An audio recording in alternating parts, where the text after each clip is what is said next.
ശ്രീ ബി.എൻ. ഹസ്കർ, സർക്കാരിന്റെ നിലപാട് എന്താണ് എന്നുള്ളതാണ് ഇക്കാര്യത്തിൽ. കാരണം എന്ത് കാര്യക്ഷമമായ ഇടപെടലാണ്, ഇത്രയധികം അപജയങ്ങളാണ് സിനിമാ മേഖലയെ ചൂഴ്ന്നു നിൽക്കുന്നത് എന്നറിഞ്ഞിട്ടും യാതൊരു തരത്തിലുള്ള ഇടപെടലിനും മുതിരാത്തത്. സർക്കാർ ഈ പവർ ഗ്രൂപ്പിനെയാണോ ഭയക്കുന്നത്, അതോ ഈ പവർ ഗ്രൂപ്പിൽ സർക്കാരിന്റെ ബിനാമികൾ, രാഷ്ട്രീയ പശ്ചാത്തലം, രാഷ്ട്രീയ പിൻബലം ഒക്കെ തന്നെ ചേർന്നിരിപ്പുണ്ടോ? രോഹിണി, ഇത് ഒന്നാമതായി സിനിമ എന്ന് പറയുന്ന ഒരു സർഗാത്മക പ്രതിഭാസം. എല്ലാ സർഗാത്മക പ്രതിഭാസത്തിലും സ്വാഭാവികമായി ഇത്തരത്തിലുള്ള ആക്ഷേപങ്ങളും ആരോപണങ്ങളും ഒക്കെ ഉന്നയിക്കാൻ. നമുക്കറിയാം, 1970കളിൽ മലയാള നോവലിൽ ആധുനികതയുടെ വസന്തത്തിന്റെ ഇടിമുടക്കം നടന്ന കാലഘട്ടം. അന്ന് എം മുകുന്ദൻ എഴുതിയ ഹരിദ്വാറിൽ മണിമുടങ്ങുന്നു എന്ന് തുടങ്ങുന്ന നോവലുകളിൽ തുടങ്ങി മലയാളത്തെ ആധുനിക നോവലുകൾ ആകമാനം മയക്കുമരുന്നിന്റെയും കഞ്ചാവിന്റെയും വ്യാപ്തി വർദ്ധിപ്പിക്കുന്നതിന് പ്രവർത്തിച്ചു എന്ന ആക്ഷേപം ഉണ്ടാവുകയും അത്തരത്തിലൊരു ആരോപണം അക്കാലത്ത് കേരളക്കരയിൽ ആകമാനം ഉയർന്നു വരികയും ചെയ്തു. ഇപ്പൊ മലയാള സിനിമയുടെ കാര്യത്തിലാണ് ഇപ്പോൾ ഇത്തരത്തിലുള്ള ഒരു ആക്ഷേപം ഉന്നയിച്ചിട്ടുള്ളത്. നമുക്കറിയാം, മലയാള സിനിമയിൽ നിശ്ചയമായും ലഹരി മാഫിയ ഉണ്ട് എന്നുള്ളത് വസ്തുതാപരമായി പഠന റിപ്പോർട്ടിന്റെ അടിസ്ഥാനത്തിൽ നമുക്ക് മുന്നിലുള്ള ഒരു വസ്തുതയാണ്. ആ വസ്തുതകളിലേക്ക് വെളിച്ചം വീശുന്ന തരത്തിലാണ് ഹേമ കമ്മിറ്റി റിപ്പോർട്ട് അടക്കം പുറത്തു വന്നിട്ടുള്ളത്. നമുക്ക് മുന്നിൽ ഈ വന്നിട്ടുള്ള വെളിപ്പെടുത്തലുകൾ അത്തരത്തിൽ അന്വേഷണത്തിന് വഴി തുറക്കും എന്നു തന്നെയാണ് ഞാൻ കരുതുന്നത്. ആ അന്വേഷണമാണ് സർക്കാർ നടത്തുന്നതിനാവശ്യമായിട്ടുള്ള ഇടപെടലുകൾ പലഘട്ടം സിനിമാ സെറ്റുകളിലാകമാനം ഇക്കാര്യത്തിൽ പോലീസ് ഇടപെടലുകളും എക്സൈസിന്റെ ഇടപെടലുകളും പല ഘട്ടങ്ങളിൽ ഉണ്ടായതായി അനുഭവസ്ഥർ പറഞ്ഞതായി എനിക്കറിയാം. അപ്പൊ സ്വാഭാവികമായും ഇത് ഒരു ഒറ്റപ്പെട്ട സംഭവമല്ല. കേരളത്തിലാകമാനം മയക്കുമരുന്നിന്റെ ഉപഭോഗം വർദ്ധിച്ചു വരുന്ന ഒരു കാലഘട്ടത്തിലാണ് നാം ജീവിച്ചു പോകുന്നത്. നമുക്ക് ബോധവൽക്കരണമാണ് ഇതിൽ ഏറ്റവും അടിസ്ഥാനപരമായി നമുക്ക് ചെയ്യാനാവുക. ആ ബോധവൽക്കരണ പ്രക്രിയയിലാണ് സംസ്ഥാന സർക്കാർ എപ്പോഴും, അല്ലെങ്കിൽ ഏതൊരു ഭരണകൂടത്തിനും സമൂഹത്തിനും ഊന്നൽ നൽകാനാവും.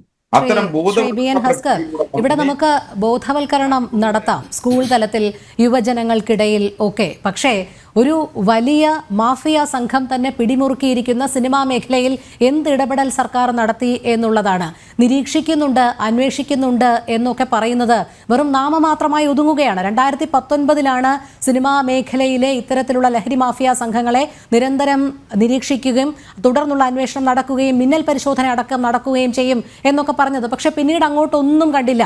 ഒരു 4 പേർ ഇതിനിടയിൽ ജൂനിയർ ആർട്ടിസ്റ്റുകൾ കസ്റ്റഡിയിലായി, അവർ പുറത്തിറങ്ങി. പക്ഷേ അവരാർക്കാണ് ഇത് സപ്ലൈ ചെയ്തത്, ആരാണ് ഇതിൽ നിന്ന് ഇത് വാങ്ങിക്കൊണ്ടിരുന്നത്, ആരാണ് ഇവർക്ക് നൽകുന്നത് എന്നുള്ളതിനൊന്നും അടിസ്ഥാനത്തിൽ തുടരന്വേഷണം എങ്ങും എത്തിയിട്ടില്ല. അതാണ് ചോദിച്ചത്. സർക്കാർ എന്തുകൊണ്ടാണ് ഈ തുടരന്വേഷണങ്ങൾക്ക് ഭയക്കുന്നത്, അല്ലെങ്കിൽ എന്തുകൊണ്ടാണ് പിന്നാക്കം പോകുന്നത്? റോഡി, കഴിഞ്ഞ സാമ്പത്തിക വർഷം കേരളത്തിൽ ഇറങ്ങിയ മലയാള സിനിമയിൽ നഷ്ടമെന്ന് പറയുന്നത് 300 കോടി രൂപയാണ്. അതിന് മുൻ വർഷങ്ങളിലും 300ഓളം കോടി രൂപയുടെ നഷ്ടം വന്ന ഒരു സ്വകാര്യ പഠന റിപ്പോർട്ടിന്റെ ഭാഗമായി വിവരങ്ങൾ നമുക്ക് മുന്നിലുണ്ട്. അപ്പം മലയാള സിനിമയിൽ സ്വകാര്യ നിക്ഷേപത്തിലൂടെ മാത്രം നടത്തപ്പെടുന്ന ഒരു സിനിമയാണ്. സർക്കാർ പദ്ധതിയല്ലല്ലോ സിനിമ എന്ന് പറയുന്നത്. സ്വാഭാവികമായി സ്വകാര്യ പങ്കാളിത്തത്തിൽ വരുന്ന മലയാള സിനിമകൾ, ഇവിടെ പവർ ഗ്രൂപ്പ് ഉണ്ടെന്നാണ് നമുക്കറിയാം. ഇപ്പോ പ്രത്യക്ഷത്തിൽ ഈ വർത്തമാനകാലത്ത് ഓടുന്ന ഏറ്റവും മികച്ച സിനിമ, ഏറ്റവും കൂടുതൽ കളക്ഷൻ നേടിയ സിനിമ എന്ന് പറയുന്നത് വാഴ എന്ന് പറയുന്ന സിനിമയാണ്. വാഴ എന്ന് പറയുന്ന സിനിമയിലെ ഏത് പവർ ഗ്രൂപ്പാണ് നിയന്ത്രിച്ചിട്ടുള്ളത്? നമുക്കറിയാം, പ്രേമലു ഏറ്റവും കൂടുതൽ കളക്ഷൻ കിട്ടിയിട്ടുള്ള ഒരു സിനിമയാണ്.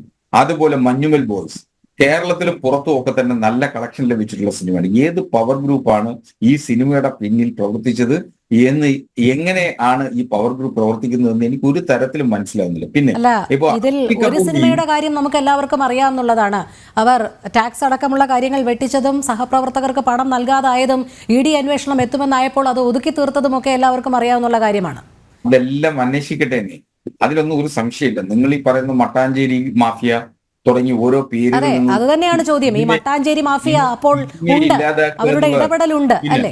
2 സംഘപരിവാറിന് ആഷിഖ് കപൂറിനും റിമ കല്ലിങ്ങിനോടുള്ള വിരോധം ഇന്നും ഇന്നലെയും തുടങ്ങിയില്ല. അവരുടെ നിലപാടുകളാണ് അവരെ സംഘപരിവാറിനോടുള്ള വിരോധത്തിന് കാരണമായിട്ടുള്ളതെന്ന് നിങ്ങൾ അവരുടെ നിലപാടുകൾ പരിശോധിച്ചാൽ മനസ്സിലാവും. ശ്രീ ഹസ്കർ, ഇവിടെ ആഷിഖ് കപൂറിനെയും റിമ കല്ലിങ്ങലിനും എതിരെ ആരോപണം ഉന്നയിച്ചത് തമിഴ് ഇൻഡസ്ട്രിയിലെ ഒരു ഗായികയാണ്. അവരാണ് ഈ വെളിപ്പെടുത്തൽ നടത്തിയത്. അവർക്ക് രാഷ്ട്രീയ പശ്ചാത്തലങ്ങളൊന്നുമില്ല. അവർ അവിടെ നടക്കുന്ന കാര്യങ്ങൾ വിശദീകരിക്കുക മാത്രമാണ് ചെയ്തത്. അതിന്റെ മറ്റൊരു വശമെന്ന് പറയുന്നത്, ഇവിടെ മുഖ്യധാരാ മാധ്യമങ്ങളടക്കം അത് വാർത്തയാക്കിയതേ ഇല്ല എന്നുള്ളതാണ്. നമുക്കറിയാം, ഈ ഹേമ കമ്മിറ്റി റിപ്പോർട്ട് വന്നപ്പോൾ മാധ്യമങ്ങൾക്ക് മുൻപാകെ ആഷിഖ് അബു തന്റെ അഭിപ്രായം പറഞ്ഞിരുന്നു. റിമ കല്ലിങ്കൽ WCCയിലെ അംഗമായിരുന്നു. പക്ഷേ പിന്നീട് തുടർന്ന് ഇവർക്കെതിരെ വരുന്ന ആരോപണങ്ങൾ ആരാണ് ഇങ്ങനെ മറച്ചു വയ്ക്കുന്നത്, അല്ലെങ്കിൽ എന്തുകൊണ്ടാണ് മറച്ചു വയ്ക്കുന്നത്? അതാണ് സ്വാഭാവികമായ സംശയം. രോഹിണി, ഇത് ആഷിഖ് അബുവിനെയും റിമ കല്ലിങ്കലും പലപ്പോഴും നിലപാടുള്ള സിനിമാക്കാരായിട്ടാണ് ഞാൻ കണ്ടിട്ടുള്ളത്. അത് WCCയുടെ കാര്യത്തിലാണെങ്കിലും ഏതെങ്കിലും രാഷ്ട്രീയ പ്രസ്ഥാനത്തിന്റെ അല്ലെങ്കിൽ ഏതെങ്കിലും രാഷ്ട്രീയ നിലപാടുകളുടെ കാര്യത്തിലാണെങ്കിൽ തുറന്നു പറച്ചിലുകൾ നടത്തുന്ന രണ്ട് സിനിമാ പ്രവർത്തകർ, സാധാരണ സിനിമാ പ്രവർത്തകർ അത്തരത്തിൽ തുറന്നു പറച്ചിലുകൾ നടത്താറില്ല. കഴിഞ്ഞ ദിവസങ്ങളിൽ മുകേഷിനെതിരെ വന്നിട്ടുള്ള കേസുമായി ബന്ധപ്പെട്ട് ആഷിഖ് അബു വളരെ കൃത്യമായ ഒരു നിലപാടെടുത്തിരുന്നു. അതുപോലെ ആർജവമുള്ള നിലപാടെടുക്കുന്ന ഒരു സിനിമാക്കാരനാണ് ആഷിഖ് അബു. അപ്പൊ അത്തരത്തിൽ ആഷിഖ് അബു നിലപാടെടുക്കുന്നത് കൊണ്ട് ആഷിഖ് അബുവിന് കേരളത്തിലെ ആകമാനം അങ്ങനെ വിരോധങ്ങൾ സമ്പാദിക്കുന്നതിനുള്ള സാഹചര്യം സൃഷ്ടിച്ചിട്ടുണ്ടാവാം.